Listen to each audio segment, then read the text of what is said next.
नमस्कार मैत्रिणींनो, मी भारती पाटील आणि स्वागत आहे तुमचं आपल्या किचनमध्ये. आज आपण बनवणार आहोत थोडीशी वेगळी पण शरीराला खूप सारे फायदे मिळवून देणारी अशी ही भाजी, जिचा आपण रोजच्या आहारामध्ये समावेश करू शकतो आणि अगदी काळजीपूर्वक केली तर 1-2 महिन्यासाठी स्टोअर सुद्धा करून ठेवू शकतो हवाबंद डब्यामध्ये. तर पाव किलो आवळे घ्यायचे स्वच्छ धुवून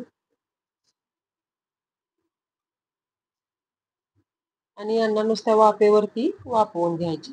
पाणी नाही घालायचं आहे. तर एका डब्यामध्ये आवळे घेतलेत, पाणी घालायचं नाही आणि कुकरमध्ये ठेवून 2 शिट्ट्या द्यायच्या. आणि अशा प्रकारे आवळे वाफवून घेऊन आपण मोरावळा, आवळ्याचा किस वगैरे पण करू शकतो. खूप छान होतो. पण मी बनवणार आहे आवळ्याची भाजी. तर आवळे कुकरमध्ये ठेवून 2 शिट्ट्या घ्यायच्या आणि 2 शिट्टीमध्ये आवळे खूप छान शिजतात आणि बिया मोकळ्या होतात. आवळे फाटले जातात आणि बिया अगदी व्यवस्थित आपल्याला काढायला येतात. 2 शिट्टीनंतर बघा किती छान आवळे शिजले. आता आपण थोडंसं थंड करून घेऊया याला आणि याच्यातल्या सगळ्या बिया काढून घेऊया. अशाच प्रकारे आवळे वाफवून आपण मोरावळा सुद्धा करून घेऊ शकतो.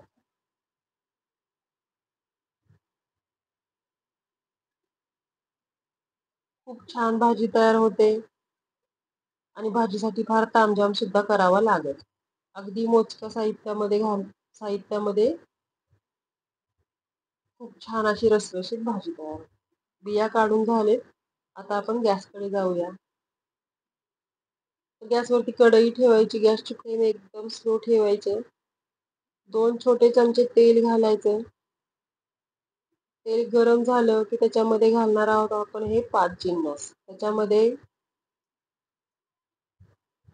अर्धा चमचा बडीशेप, अर्धा चमचा जिरे, अर्धा चमचा मोहरी, अर्धा चमचा काळे तीळ, चिमूटभर हिंग, सगळं साहित्य एकत्र घालायचं आणि मंद गॅसवरती चांगलं भाजून घ्यायचं याला.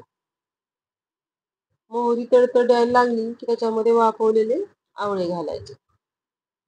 2 मिनिटं चांगलं फ्राय करून घ्यायचं आवळ्याला. याच्यामध्ये मसाले घालायचे. मसाले सुद्धा फार नाही घालायचे. 1 चमचा लाल तिखट, थोडासा गरम मसाला, थोडीशी धने पावडर. धने पावडर ऑप्शनल आहे, नाही घातली तरी चालेल. थोडंसं फ्राय करून झालं की याच्यामध्ये मीठ घालायचं. थोडीशी काळी मिरी पावडर घालायची. ऑप्शनल आहे. पण काळी मिरी पावडर घातली तर फ्लेवर खूप छान येतो. आता घालायचा गूळ. तर गूळ आवडीनुसार घालायचा आहे कमी जास्त.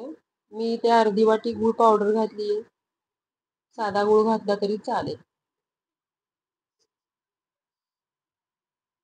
2 मिनिटं झाकण ठेवायचं आणि 2 मिनिटामध्ये गूळ चांगला विरघळतो हे बघा. आता परत एकदा ह्याला चांगलं हलवून घेऊ आणि गॅस बंद करू. खूप छान अशी भाजी तयार होते रसरशीत. लहान मुलं सुद्धा अगदी आवडीने खातात. रेसिपी आवडली तर करून बघा.